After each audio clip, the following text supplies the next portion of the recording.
Ladies and gentlemen, welcome to the latest episode of Hardcore Photography. I'm your host, Mike, and I'm here with my good friend, Sticky Rick.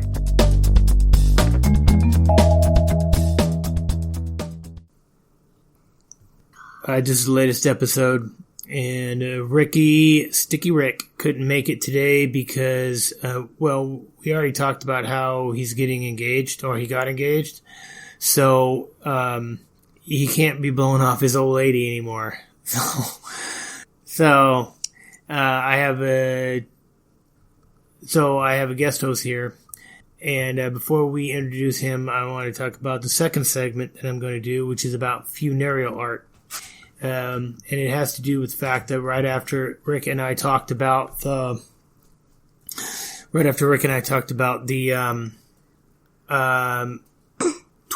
wide angle lens that we were going to be doing, I went to the local cemetery and shot some of the stones over there. So that will be segment number 2. First, I'd like to introduce my guest host, and his name is Adrian Hoagland. So, Adrian Hoagland, welcome to the show. Thank you, my father. Okay. Yeah, don't be too cute. Okay. So, first, why don't we talk about you a little bit and what you do. First of all, how old are you? 8 years old. 8 years old. What are you doing these days? What are you doing that's interesting right now? Play video games. I watched a movie with my grandma. Alright, let's go back. Okay, the video games, most people expect that, so that's not overly interesting to most people. However, what movie did you see? Angry Birds 2. Angry Birds 2, excellent. I've seen Angry Birds 1, which I thought was pretty funny, but I've heard reports that Angry Birds 2 is hysterically funny. So why don't you tell us about what was so funny about Angry Birds 2? Well, he was trying to basically sneak away from the guards. It was basically a plan, but this is the funniest part. And he was just rolling around. Oh. And he was singing this song like they can't see him. Oh, I heard that song Baby Shark was in that movie. Yeah, it was. That's funny. That's classic. Everybody knows Baby Shark. Okay. So what else are you doing? What else are you doing that's interesting? Well, not that I know of. Well, what do you do every Monday, Tuesday, and Friday? Oh yeah, I go to martial arts class, the type of martial arts I do is Kung Fu. Okay, what kind of Kung Fu? Northern Shaolin Kung Fu. Northern Shaolin, and what is your rank? My rank is a yellow belt. Yeah, okay. Currently, you're in 3rd grade. And since you just started, how is school going these days? Well, school is going typically really boring. Yeah, I had the same kind of situation when I was young. I wanted to graduate and get out as fast as I possibly could. Yeah. So, but you have a new teacher. You just started, and we had a little bit of a problem because what happened that caused the issue for you? Well, the principal said that I was a independent worker, so I had to move to a different class. But we got it all fixed. Yeah, what had happened was his classes were over the number of students that they were supposed to have. So they decided after about a week that they were going to create a new class, and they were going to move 5 kids from 4 each. kids. 4 kids? 4 kids? Okay. 4 kids from each 3rd grade class. Maybe it's 5. I don't remember. Okay. In order to equalize the classes. Well, Adrian is not the kind to, he doesn't like change, much like his father.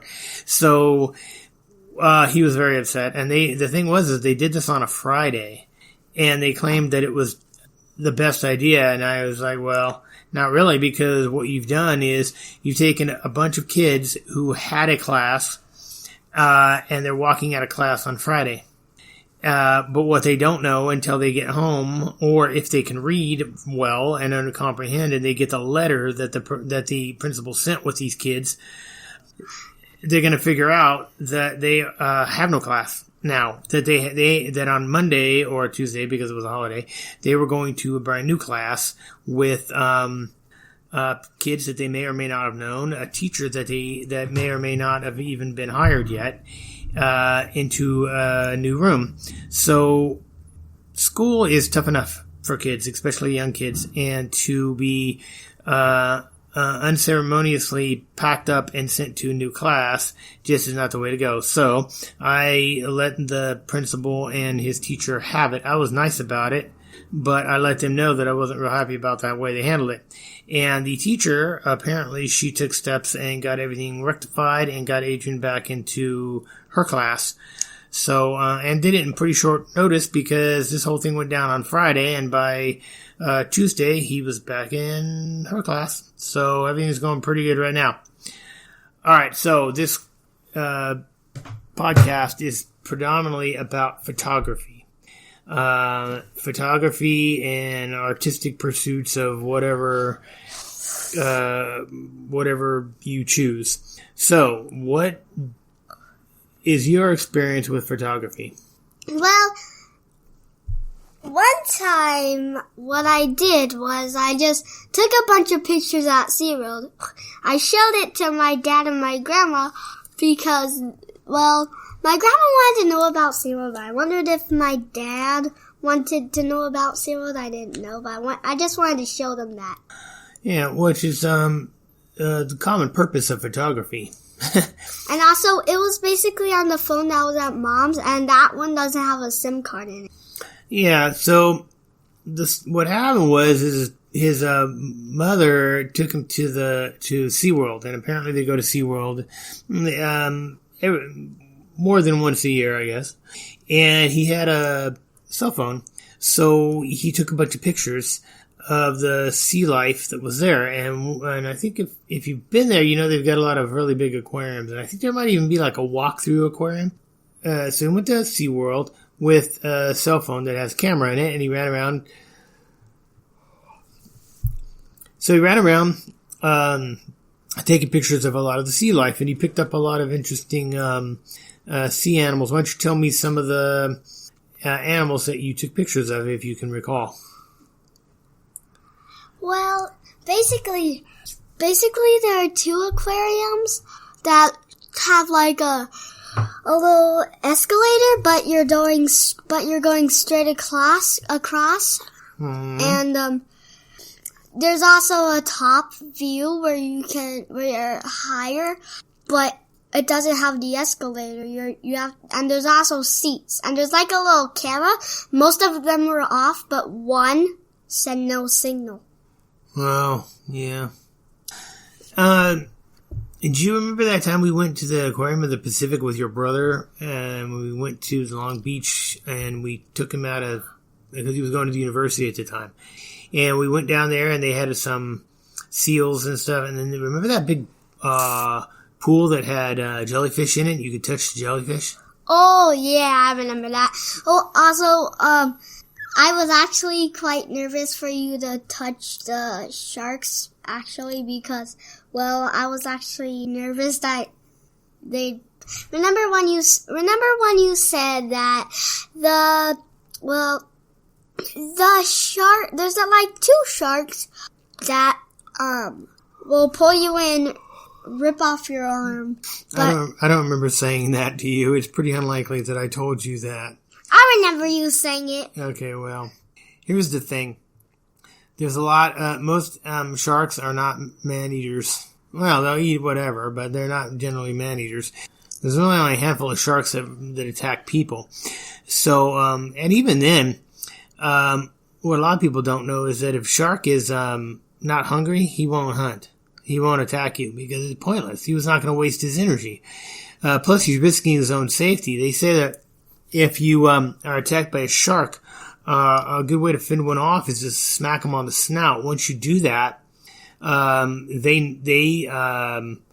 they'll retreat because they don't want to get injured. And another thing too is a lot of those sharks, if you poke them in the eye or even near their eye, they'll take off, because the reason why is because if they lose an eye, their eyes are not like ours. They're not orbital.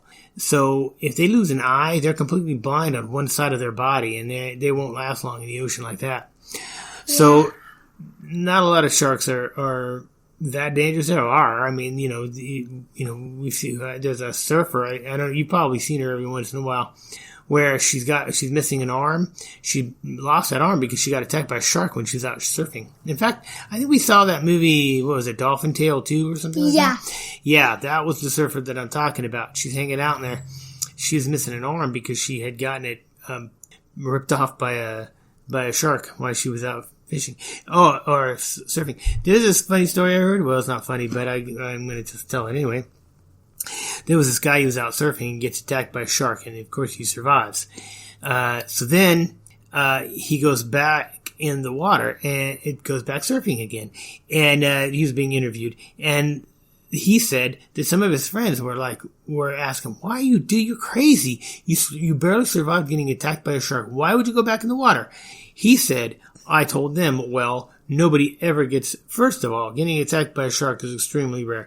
Secondly, nobody ever gets attacked twice. Never." So he says he's out surfing one day, and all of a sudden everything goes completely black, and he feels this stabbing pain in his scalp. Well, what had happened was a shark. He was paddling out on his board. A shark had jumped out and engulfed his head. Needless to say, somehow he survived that one too. And then the interviewer asked him, "So do you surf still?" He says, "Yes." The interviewer says, "You're crazy. Why would you do that? You barely survived getting attacked by 2 sharks." He says, and I quote, "Nobody ever gets attacked by 3 sharks. Ever. It doesn't happen." So he thinks it's safe. So anyway, I was just people are freaked out by sharks, thinking that they're, killing machines. And yeah, technically they are, but they don't actively hunt humans. Oh, hey, my favorite shark would be the hammerhead, but Dad, remember that shark where it has no teeth, and if you try, and it just breathes in, and then it'll just push you. It'll just it's basically a shark with no teeth. It's huge. Oh, you talking about the whale shark? Yeah. Yeah, that shark is so big. That shark is so big that it can it could swallow a man whole, and then you could swim right out. You could swim inside of him inside of his body cavity if you wanted to. I don't think it would be a good idea, but it's so big and their mouth is huge. So I think sharks are technically fish, so I think this is one of the largest fish in the ocean. I've seen a few videos of them, and they I think they suck in. I'm not sure if they eat plankton. I know they're like whales. They don't have teeth. They have a structure on their jaw that's like a strainer, and they suck in the seawater, and then they blow it out, and they filter plankton out of the seawater. It's crazy. I don't know how they can eat enough, but apparently they do. Well, that shark, it takes big breaths, so, if you just try and swim out, and it takes a breath, it's all and then what happens is it'll just suck you back. Yeah. Yeah, like I said, I'm not sure exactly what a whale shark eats, but generally, if it has no teeth, I'm going to guess it's not, it's not like a predator.